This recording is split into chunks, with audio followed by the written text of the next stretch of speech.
Hello အားလုံးပဲမင်္ဂလာပါအားလုံးပဲကိုစိတ်နှစ်ဖြတ်ကျမချမ်းသာကြပါစေဒါဒီနေ့ကတော့ဖျားဆင်းလူတော်လေးနဲ့မိတ်ဆက်ပေးမယ်နော်ဖျားဆင်းလူတော်လေးတွေကိုအိမ်မှာပူဇော်ခြင်းတဲ့သူတွေအတွက်ဒီအားပဲရလဲဆိုတော့ဒီအဆူလေးကတော့လေးလက်မခွဲရှိရဲ့လေးလက်မခွဲရှိရဲ့အဆူလေးသူကတော့အစိမ်းဖန့်ဖန့်လေးတွေလည်းပါတယ်သူကအမဲကြောလေးပါတယ်ညနေတော်လေးတွေကတော့အားလုံးလှတယ်ကြောက်သားလေးတွေတော့အသင့်တင်လှတယ်ပေါ့နော်လောလောဆယ်တရားကဒီထဲမှာဒါလေးက3သိန်းပါမယ်2သိန်းခွဲတန်ပါမယ်3သိန်းခွဲတန်လေးတွေကကြတော့လောလောဆယ်တရားရိုက်တဲ့ထဲမှာမပါသေးဘူးကြောက်သားလေးနည်းနည်းလေးကြာပါဒါတက်တရားတင်ပေးမယ်နော်လောလောဆယ်အခုတင်တာဒီဟာလေးဆို3သိန်းပါဒါဆိုလို့ရှိရင်တော့အဖြူကိုစိမ့်ဖန့်လေးပဲပါတယ်အကုန်လုံးကမျက်နှာတော်လေးတွေကပြုံးနေတေချာလေးကြောက်သားလေးတွေကအသင်းတင်ပေါ့နော်ဟိုကြောက်သားကောင်းကောင်းလည်းမဟုတ်လုံးဝကြီးကြတာမျိုးလည်းမဟုတ်တဲ့ကြောက်သားလေးပေါ့ဒါလေးလက်မနည်းနည်းလေးကြော်တယ်ပေါ့ခုနလေးလက်မခွဲလောက်ရှိပါတယ်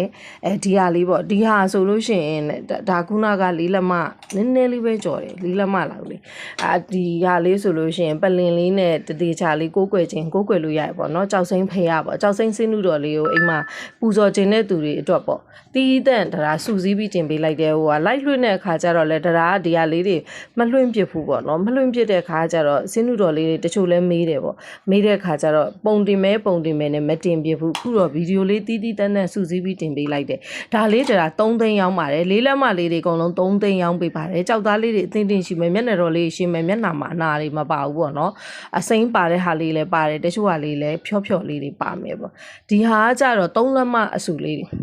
3လက်မအဆူလေးတွေဒီဟာလေး3လက်မအဆူဒါလေးတွေက2သိန်းခွဲပါဒါလေးတွေ2သိန်းခွဲအခုဒါလေးဆိုရင်တော့အစိမ်းဆုံးပါဒါပေမဲ့တော့အမဲကြောလေးကတော့ဒီရဲ့လက်မောင်းလေးပေါ်မှာပေါ့ဒါပေမဲ့မျက်နှာမှာတော့အစိမ်းဆက်များတယ်နောက်မျက်နှာမှာချစ်သူလေးတို့ရဲ့မျက်နှာမှာ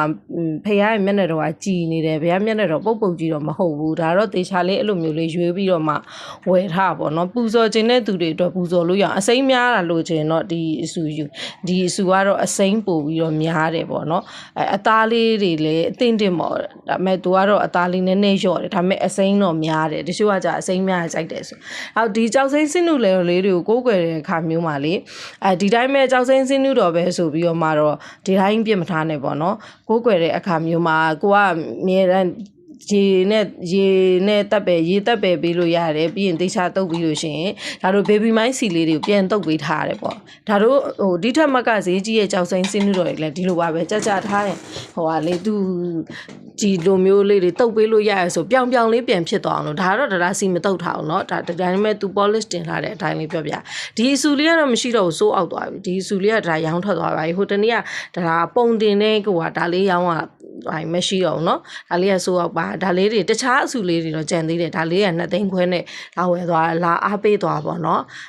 အားပေးတဲ့အကိုလည်းကျဲမှာပါစေကိုစိတ်နှစ်ဖြာလည်းကျဲမှာချမ်းသာပါစေအေးချမ်းပါစေလို့တရားကိုဈေးဥဖောက်ပေးလိုက်တာပေါ့เนาะဒီဖះတလော့လုံးပထမတလော့လုံးကလည်းမရှိတော့ဒါဒုတိယတလော့ဝယ်ထားတာဒါဒီဟာဈေးဥဖောက်သွားပေါ့เนาะဒါလေး2သိန်းခွဲနဲ့ဒါရောင်းပေးလိုက်ပါတယ်နောက်ဒါလေးတွေအခုဒီဗီဒီယိုထဲမှာ3သိန်းနဲ့အရှိက4လက်မ2ဆူက3သိန်းကျန်တဲ့ဟာတွေအကုန်လုံးက1ဆူကို2သိန်းခွဲဒါလေးတွေဒီကြောက်သားတင်လေးတွေကြောက်သားလေးတွေကောင်းတယ်ပေါ့เนาะပြောမယ်ဆိုရင်တော့ကောင်းတယ်လို့ပြောလိုက်ရင်အရင်အကောင်းကြီးကိုမျက်လုံးနဲ့မြင်သွားမှာဆိုလို့အဲ့လိုမဟုတ်ဘူးလို့เนาะတင်လေးတွေကောင်းတယ်ဒါလေးတွေအကုန်လုံးက3လက်မတွေကြီးပဲ3လက်မ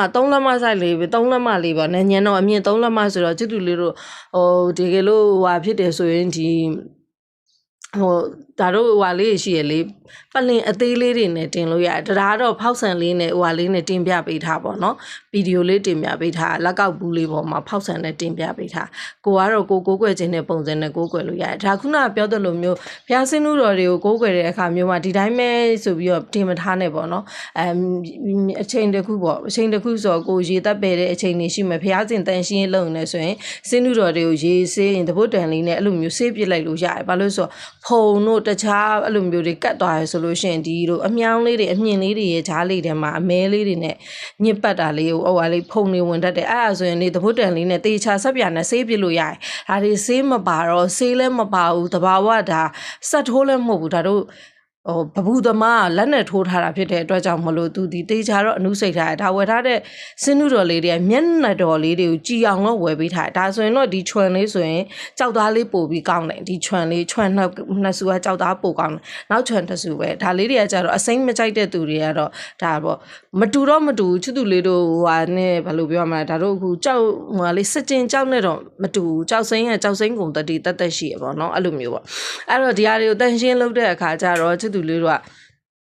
တပုတ်တန်နဲ့ဆက်ပြာနဲ့ရေနဲ့ပြောင်းဆေးရတယ်ပေါ့ဆေးပေါ့ဒီခွက်တန်လေးထဲမှာတပုတ်တန်နဲ့ရေနဲ့ဆက်ပြာနဲ့ပြောင်းအောင်ဆေးပြီးအချောက်တုတ်ပြီးလို့ရှိရင်ဒါတို့ဘေဘီမိုင်းစီလေးကိုလက်မှာပုတ်လက်မှာထည့်ပြီးတော့ပုတ်ပြီးရင်ဒီရဲ့ဖျားရဲ့စင်းမျိုးတစ်ခုလုံးလက်နဲ့သေးချလိုက်ပြီးတော့မှပုတ်တက်လို့ရအဲ့လိုမဟုတ်ချင်လေဒီခုနကတပုတ်တန်လေးကိုဒီစီလေးတို့ပြီးလို့ရှိရင်ဒီဂျိုကြားလေးတွေကိုလိုက်ပြီးတော့မှစီလေးတုတ်ပြီးတော့မှပြန်ပြီးကိုပူဇော်တဲ့ဟိုပါပေါ့ပလင်မောပြန်တင်ထားလို့ရတယ်ပေါ့အဲ့ဒါကတော့ထိမ့်သိမ့်တာပေါ့နော်ကြောက်စိမ့်ရေရှည်ထိမ့်သိမ့်တာပေါ့ဒါလေးတွေကအဲ့ဒါကြာရင်အခုလိုထပ်ပို့ပြီးတော့အမြဲတမ်းပြောင်လေးဖြစ်နေတော့အရန်ကြာသွားတဲ့အခါမျိုးကြာလို့ရှိလို့ရှင်ဒါတို့ဟိုဟာတွေမှာလည်းတစ်ခါလေးကြာရင်ဖြစ်တတ်တယ်ပေါ့အဲ့လိုပြောင်လေးတစ်ခါလေးကြာရင်ဖြစ်ဒါကတော့အစ်စ်ဒါတို့အစ်စ်အယောင်တင်ထားတာဟုတ်အချိန်တစ်ခုကြာသွားရင်တချို့အယောင်တင်တဲ့လက်ရာတွေဟိုဟာဖြစ်သွားတာရှိတယ်အဲ့ဒါမျိုးဆိုအဲ့လိုလုပ်လို့ရတယ်ကိုဒါရှိကမဝယ်လဲတခြားရှိကဝယ်ထားလို့အဲ့ဒီလိုဖြစ်နေရဆိုရင်လည်းဒါအခုပြောတဲ့နီလန်လေးနဲ့ပြန်ပြီးထိမ့်ဆောင်ရှောက်လို့ရတယ်ဒါတော့ဒီအစုလေးကလက်မောင်းမှာကွန်သွေးကွက်လေးပါတယ်ဒါတို့လောက်တာမဟုတ်သူ့တဘာဝပါတဲ့အကြောင်းလေးပေါ့နော်ဒါလေးကအကုန်လုံးကကြောက်သားလေးတွေကောင်းတယ်နောက်ဆေးမပါတဲ့အတွက်ကြောင့်မလို့စိတ်ချလက်ချပူဇော်ကိုးကွယ်လို့ရတယ်နောက်ဒါဒီ